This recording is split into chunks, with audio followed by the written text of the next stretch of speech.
Masiglang umaga po sa ating lahat mga kaibigan. Sumasa inyo ang palatuntunang CMN Pilipinas. Napapakinggan live nationwide via satellite at sa mga himpilan ng radyo ng Catholic Media Network sa iba't ibang lalawigan sa ating bansa. Araw po ngayon ng Martes, ika-15 araw sa buwan ng Abril. Ako po ang inyong lingkod, si Ariel Ayala. Sa atin pong mga balita sa araw na ito ng Martes, nagpaalala naman ng Pag-asa na magiging napakainit ng kalagayan ng panahon ngayong Semana Santa o Holy Week. At marami sa mga lugar sa bansa, ayon pa rin sa Pag-asa, ay makararanas ng dangerous level ng init. Sa nakalipas na weekend, ang Sanglipoint sa Cavite ang may hawak pa rin ng recorded heat index na 47 degrees Celsius, ang pinakamataas pang nare-report na heat index batay sa computation ng Pag-asa sa buong bansa. Samantala, 25 iba pang mga lugar ang umabot na sa danger threshold simula pa nung linggo. Sa Special Weather Outlook Bulletin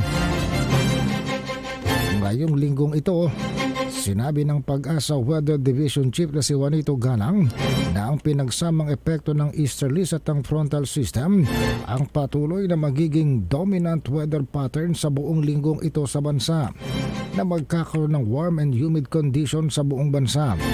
Paalala ng Pag-asa sa publiko, limitahan daw ang physical outdoor activities sa pagitan ng alas 10 ng umaga hanggang alas 4 ng hapon para maiwasan ng fatigue, heat cramps at heat exhaustion. Nararapat rin daw uminom ng tubig ng regular at magpapahinga sa ilalim ng lilom at magsuot ng light-colored clothing, at ito raw ang kanilang mga hinihikayat. Samantala, ang mga lugar na inaasang aabot ang heat indices sa danger level ay ang Puerto Princesa sa Palawan, Ninoy Aquino International Airport sa Pasay City, Etiague sa Isabela, Baler Aurora, Ambulong at Tanawan sa Batangas at San Jose sa Occidental Mindoro. Ganon din ang mga lugar ng kasiguran sa Aurora, Subic Bay sa Olongapo City, San Ildefonso sa Bulacan, Hacienda Luisita sa Tarlac, Cuyo sa Palawan, Verac Catanduanes, Dumangas, Iloilo, La Carlota, Negros Occidental at maging sa Zamboanga City.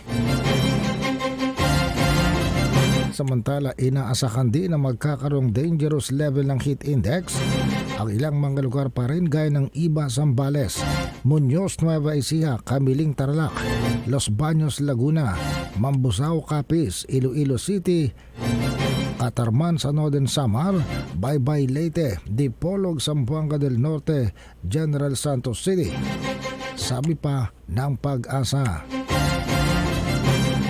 Samantala, simula naman bukas, araw ng Miyerkules hanggang Linggo, ang buong kapuluan ng Pilipinas ay makararanas pa rin ng warm and humid condition, pero may possibility ng localized rain showers o thunderstorms sa hapon o gabi dahil naman sa pag-iral ng easterlies o hanging nagbumula sa karagatan ng Pasipiko. Samantala, nagdaragdag pa raw sa mga problema ng tag-init sa bansa. Ayon sa Pag-asa, na ang bansa inaasahan din na magkakaroon ng persistent warm and dry season, lalo na sa western section. Samantala, sa buwan ng Abril, isa lang daw tropical cyclone ang inaasang mamumuo sa karagatan ng Pasipiko. Sa paliwanag ng Pag-asang rainfall forecast, ay nagpapakita ng below normal to near normal rainfall condition sa maraming lugar.